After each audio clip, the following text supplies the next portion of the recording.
दिल्ली में एक वीडियो अभी हाल ही में वायरल हुआ, दिल्ली से है, दिल्ली के किसी इलाके का वो बताया जा रहा है। और इमरान उस शख्स का नाम बताया जा रहा है जिसको एक भीड़ और भीड़ के साथ में एक पुलिसकर्मी पीटता हुआ दिखाई दे रहा है। इसमें कई सारे ट्वीट भी सामने आए। लोगों ने कहा कि इस्लामोफोबिया इन इंडिया हैशटैग के साथ भी ट्वीट किया। और ये यही नहीं, जबकि खाड़ी के देश भी लगातार इस्लामोफोबिया इन इंडिया के नाम से और आरएसएस टेररिस्ट के नाम से हैशटैग के साथ ट्वीट कर रहे हैं। सबसे पहला कारण, और मैं ये जानना चाहूँगा कि इतनी नफरत, क्योंकि एक पुलिसकर्मी भी वही, जैसे लिंचिंग की जो वीडियो सामने आती थी उसमें जब अखलाक या पहलू खान या उस दौर में जब चलते थे 2014 के बाद से, तो सिर्फ एक भीड़ दिखती थी, लेकिन अभी एक पुलिसकर्मी भी साथ में दिख रहा है। इस पर आपका क्या कहना है? मेरा मानना है कि जैसे हमने मीडिया पर यह बात की कि सबसे संकट के दौर में जब सबसे ज्यादा जिम्मेदारी बढ़ी जिस तंत्र पर, जिस जगह को उसको भरना था, उसने वहीं चूक की और वो नकारात्मक भूमिका निभा रही। उसी तरह से जुडिशियरी अपनी भूमिका संदेहास्पद करती जा रही है और उसी का एक हिस्सा है ब्यूरोक्रेसी और पुलिस। हम जानते हैं कि प्रकाश सिंह रिपोर्ट आ चुकी है ना।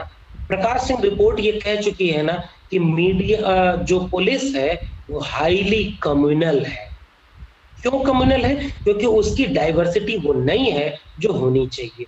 दूसरी बात कि पुलिस तो समाज के बीच से ही आती है ना, समाज का प्रतिबिंब होती है।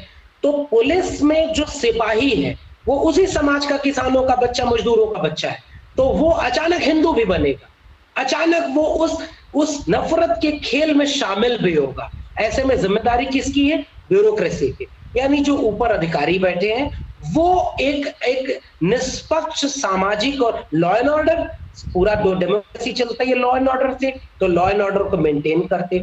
मैं तो एक सवाल अभी कर रहा हूं ना, इंस्पेक्टर सुबोध तो इनके अपने महकमे के थे ना, ये उनको न्याय नहीं दिला पाए। हाँ। तो राजनेताओं से कैसे न्याय दिला पाएंगे? तो ब्यूरोक्रेसी की ये जो अधिकारी तंत्र है, लाल फीताशाही है, ये नफरत की सियासत की गिरफ्त में है।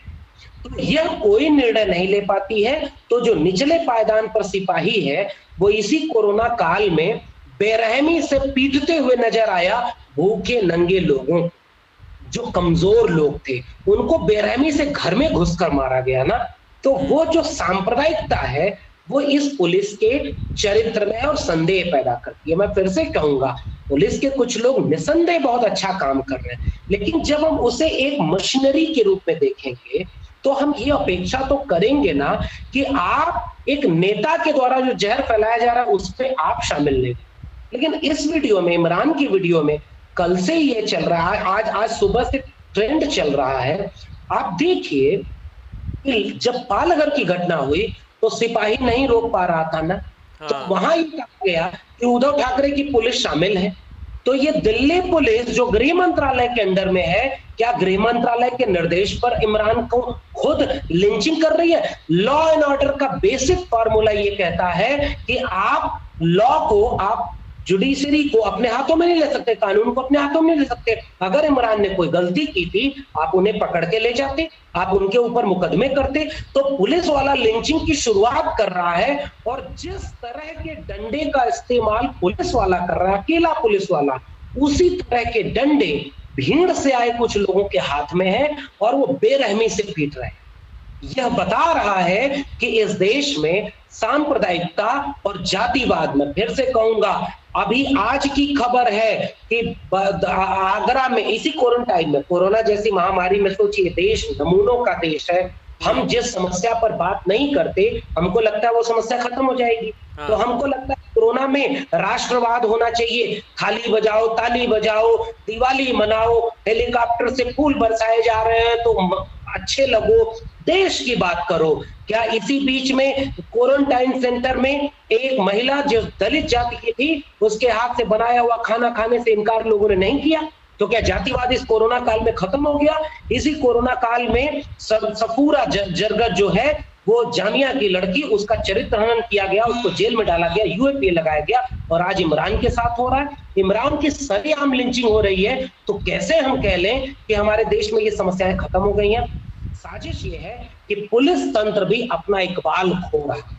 और ये इस लोकतंत्र के लिए बहुत खतरनाक है। जाति पर डिबेट करनी होगी, सांप्रदायिकता पर डिबेट करनी होगी, ताकि किसी किसी ऐसे इमरान के साथ, किसी सफूरा जरगर के साथ, किसी उस महिला के साथ जिसके हाथ का बना हुआ खाना उसकी जात के नाम पर नहीं खाया जाए, उसके साथ अन्याय न हो। वरना ये मीडिया, ये जुडिशरी और ये पुलिस तंत्र मिल करके सियासी हाथों में इस देश को बेच। पर सर, पुलिसिया तंत्र की जब बात आती है तो ये कोई पहला मामला नहीं है। और दिल्ली पुलिस की खासकर अगर हम बात करें तो जेएनयू से लेकर जामिया से लेकर सीए एनआरसी का जब विरोध हो रहा था, उसमें पुलिस का जो रवैया था, जो कार्रवाई करने का नज़रिया था, उसको लेकर। और अभी जब आपने एक बात कही कि मैं सब पुलिस की बात नहीं कर रहे हैं और सब पुलिस वाले एक से नहीं होते, तो लेकिन जो ऐसे हैं उन पर कार्रवाई क्यों नहीं होती? क्या फिर ऊपर से ऐसा ऑर्डर है कि पूरा दिल्ली पुलिस लगातार बदनाम हो रहा है लेकिन फिर भी वो अपनी इमेज क्लियर करने की कोशिश नहीं कर रहे? क्या वजह है? मुझे लगता है ना कि जैसे कुछ पत्रकार अच्छे हों तो पत्रकारिता को नहीं बचा पाएंगे, कुछ नेता अच्छे हों तो पूरी सियासत के व्याकरण को नहीं बदल पाएंगे, कुछ लोग अच्छे हों तो समाज को नहीं बदल सकते, वैसे ही चंद पुलिस वाले अगर अच्छे भी होंगे तो वो नक्कार खाने में तूती की तरह उनकी आवाज होगी। तो अच्छे लोगों का अच्छा होना निजी तौर पर तो आपकी छवि को अच्छा कर सकता है, लेकिन अगर आपकी अच्छाई डिसीजन मेकिंग में इन्वॉल्व नहीं हो पा रही है, अगर आप उस बुराई को रोक नहीं पा रहे हैं, तो आपकी अच्छाई कोई मायने नहीं रखेगी। अगर दो चार पत्रकार अच्छे काम कर रहे होंगे तो पत्रकारिता नहीं बच रही है, तो फिर उन अच्छे पत्रकार भी कितने दिन तक बचे होंगे? तो मैं जब अच्छे पुलिस वाला कह रहा हूं तो मैं उनसे भी सवाल कर रहा हूं। अगर आप दो डीएम है, एसपी है, डीजीपी है, सिपाही की कोई भूमिका नहीं है। सिपाही अगर अच्छा होगा तो लिंचिंग न करके दूर खड़ा हो जाएगा, लेकिन बुरे सिपाही को रोक नहीं पाएगा, वो लिंचिंग करेगा, इमरान जैसों को मारेगा। तो मेरा सवाल यह है कि जहां डिसीजन मेकिंग हो रहा है ना, प्रॉब्लम वहां है। डिसीजन मेकिंग में जो लोग बैठे हैं वो highly communal, highly casteist, highly gender biased हो चुके हैं और वो सियासत के गिरफ्त में है। इसीलिए वो जामिया में लाइब्रेरी में घुस कर मारते हैं और जेएनयू में गेट पर खड़े होकर के इंतजार करते हैं, वो नहीं जाते। वो इंस्पेक्टर सुबोध की हत्या में मुकदमे नहीं दर्ज करेंगे, लेकिन डॉक्टर कफील जेल में रहेंगे, वो बाहर नहीं जाएंगे। तो मैं आपत्ति जब कर रहा हूं तो मैं एज ए इंस्टीट्यूशन इस पुलिसिया महकमे को देख रहा हूं और तब मैं कह रहा हूं कि ये सियासत के हाथ में खेल रहा है।